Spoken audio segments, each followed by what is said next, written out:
Bonjour, Fabien Xpili, votre professeur de management chez DigiSchool. Nous allons aujourd'hui étudier la dynamique des comportements et plus spécifiquement la deuxième partie de la motivation.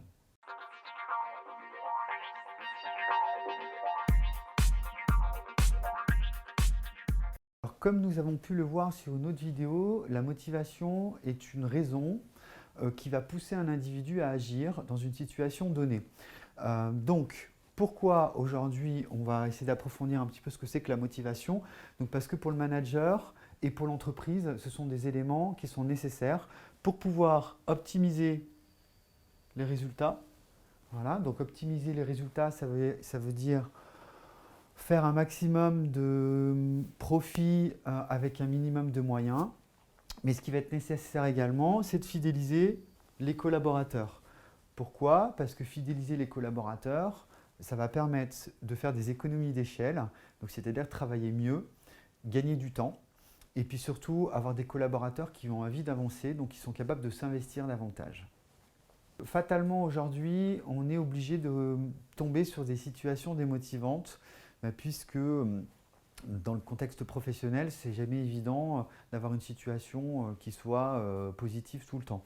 Donc en fait, les situations démotivantes sont liées à plusieurs facteurs.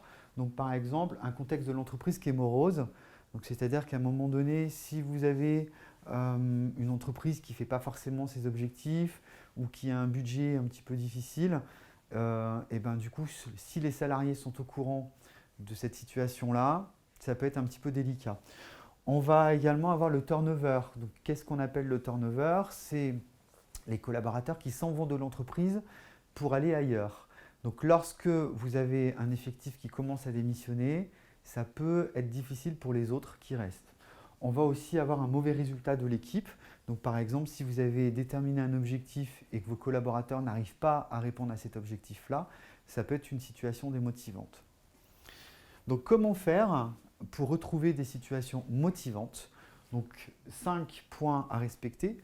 On va faire attention à analyser les causes de la situation de crise. Donc, par exemple, avec un diagramme d'Ichikawa, une méthode quintilien, où on va essayer de faire attention à ce qui ne fonctionne pas.